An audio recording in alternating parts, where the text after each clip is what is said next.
Grabe, ang gaganda ng mga bahay dito. Mahal-mahal siguro.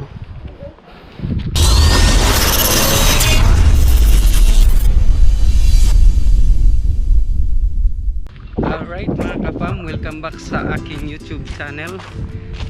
Ngayon ay samahan nyo naman kami. Mayroon kaming pupuntahan. Sunduin namin yung asawa ko. Pupunta kami doon. Naglalakad lang kami dahil malapit lang naman. Dito kami dumaan sa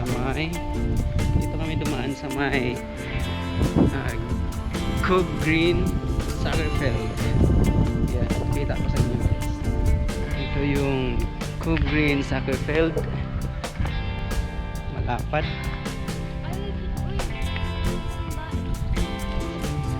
Tignan nyo ang mga kahoy, mga kapam, napakaganda. Kaluwang talaga dito sa soccer field nila. Siyempre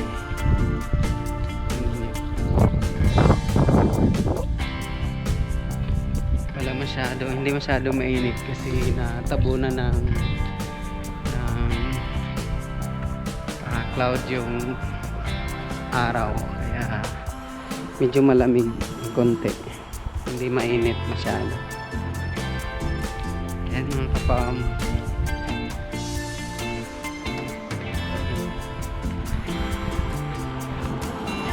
Doon banda may playground kasi preschool yata yung katabi. Preschool, primary school. Ayan, napakaganda talaga dito mga kapam. Diba? May playground. Saya-saya ng mga bata naglalaro. So palabas na kami sa highway. Yan, highway.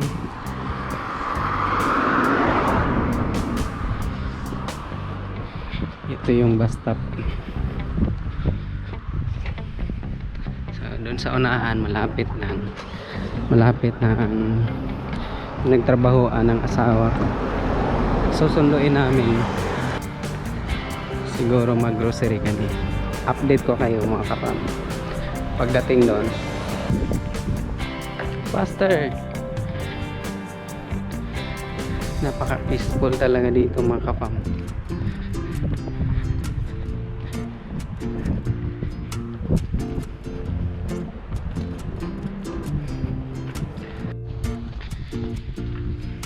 Dito na kami mga kapam, malapit na. Dito kami dadaan.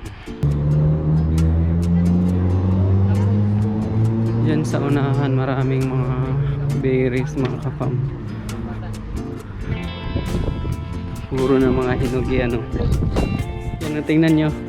Wow, napakaraming blackberries. Yan. Wow, napakaraming mga kapam. Oh. Daming blackberry. So dito malapit na kami mga kapam. Dito tayo dadaan sa shortcut. Dito na lang tayo dadaan.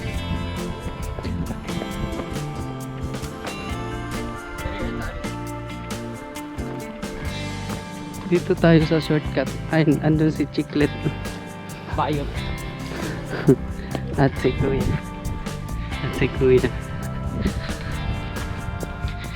Ganda ng mga bahay mga kapam mo.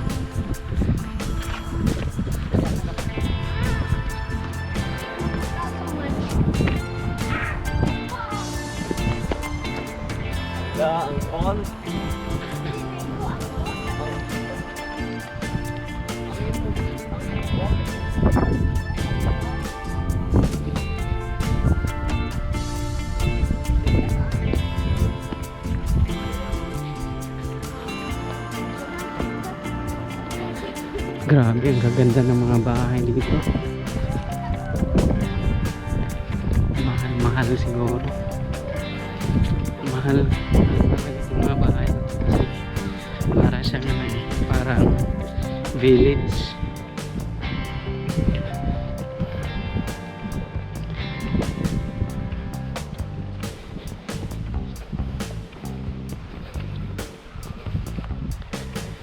May ano dito. Ano to dito?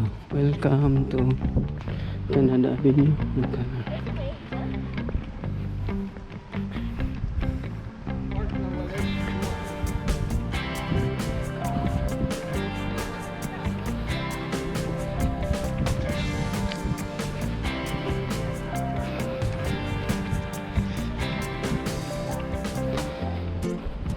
Okay, dito na kami mga kapam sa pinagtrabahoan ng asawa ko.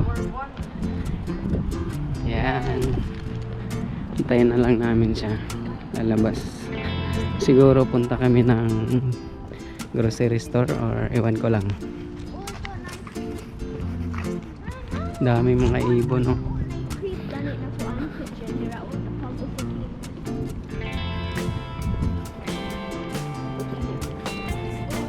Okay. Mayroon kayo. Ha?